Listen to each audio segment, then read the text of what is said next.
rappresentante dell'Associazione Nazionale Partigiani Italiani di Milano, Riccardo Piantini. Buongiorno, grazie a tutti. Porto i saluti dell'ANPI provinciale di Milano. Ringrazio tutti i presenti, tutti i cittadini di Quaderno, le autorità civili, militari, le forze politiche, tutti voi. E ringrazio in particolare l'ANPI della sezione di Paderno per le tante bellissime iniziative che ha fatto con la scuola, con la cittadinanza nei giorni precedenti in preparazione di questa festa della liberazione. Guardate, ogni anno che passa aumentano i motivi per commemorare il 25 aprile. Continuano i tentativi di rileggere in modo distorto gli avvenimenti di quegli anni per minimizzare le responsabilità del fascismo italiano a fronte di quelle dell'alleato nazista e per enfatizzare il contributo degli alleati nella guerra di liberazione a discapito del ruolo insostituibile della resistenza partigiana. Alle massime autorità dello Stato ricordiamo che le istituzioni non possono onorare alla stessa maniera chi ha dato la vita per la libertà e chi ha difeso fino alla fine il regime fascista. Lo dice la storia, lo dice la Costituzione e deve farsene una ragione anche il Presidente del Senato. A tutti questi tentativi si somma però quest'anno una deriva che non può essere ignorata.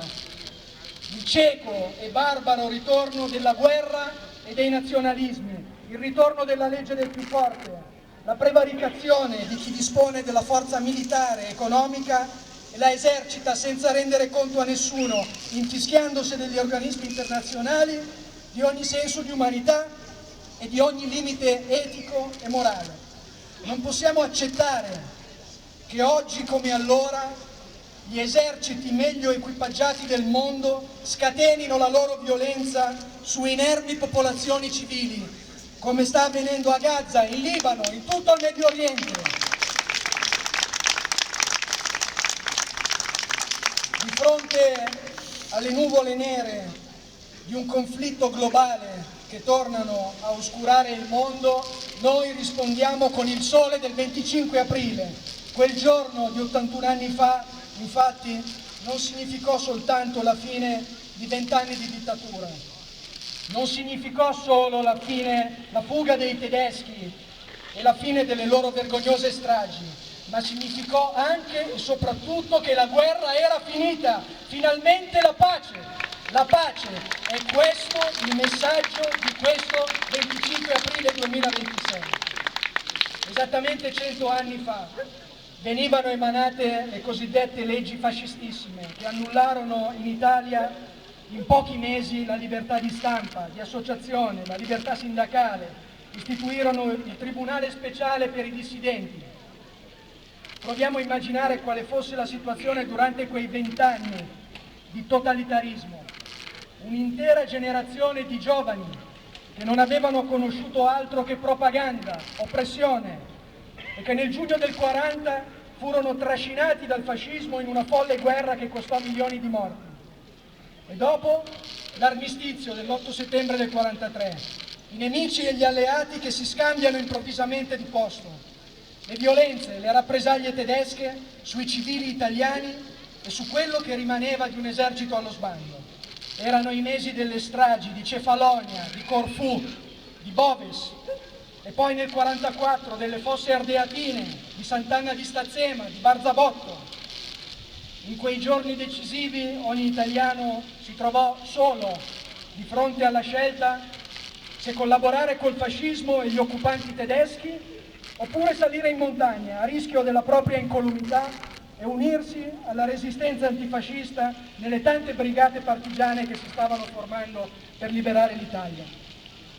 Nei 20 mesi che separano l'8 settembre dalla liberazione si consumò nella penisola una vera e propria guerra civile, italiani contro italiani, tra mille sofferenze, rappresaglie, esecuzioni, stragi, una lotta quotidiana che però alla fine portò alla capitolazione del regime e alla liberazione dei territori occupati.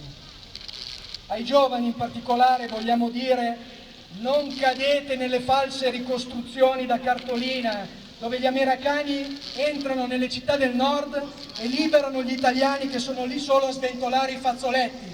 Non è andata così. I fatti raccontano un'altra storia, fatta di scioperi, di lotte, di azioni eroiche dei nostri partigiani, pagate spesso con la deportazione, con il carcere o con la vita. Il 24 aprile Paderno era già libera, i fascisti erano già scappati da qua e a Milano ormai arrivavano le notizie sugli scioperi di Torino e sull'insurrezione di Genova. Nel pomeriggio iniziano le prime operazioni partigiane nella zona del Niguarda.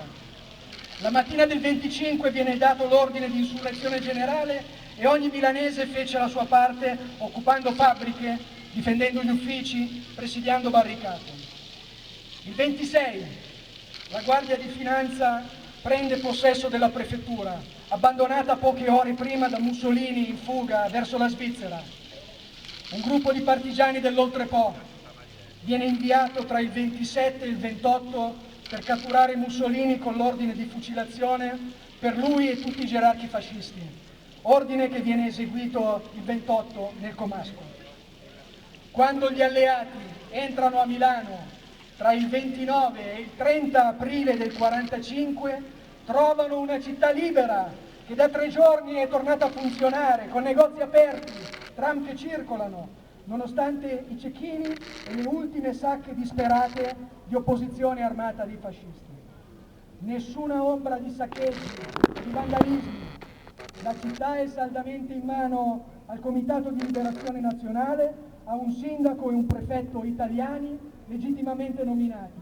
Milano si è liberata da sola, questa liberazione non è piovuta dall'alto, non ce l'hanno servita su un piatto d'argento.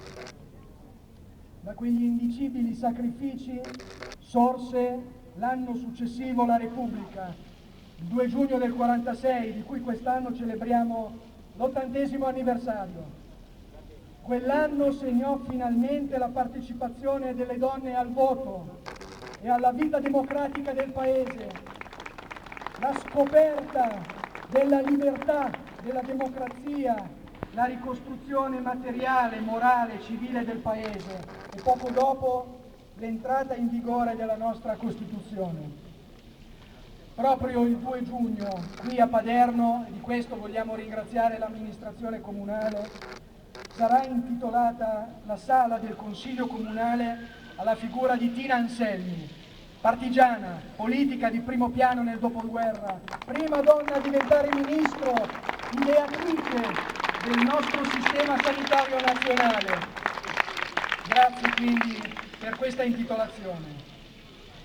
Voglio lasciarvi con le parole di un partigiano padernese, il vostro Angelo Villa, che rivolto ai più giovani dice in un'intervista che potete trovare facilmente in rete: nei libri di scuola non troverete le tante storie sulla Resistenza, cercatele nelle biblioteche, nei libri sui partigiani e poi la sera prima di andare a letto leggetele e la notte sognatele. La mattina dopo avrete voglia di cantare le loro canzoni e di onorare questi nostri caduti. Viva la Resistenza, viva il 25 aprile e viva l'Italia antifascista!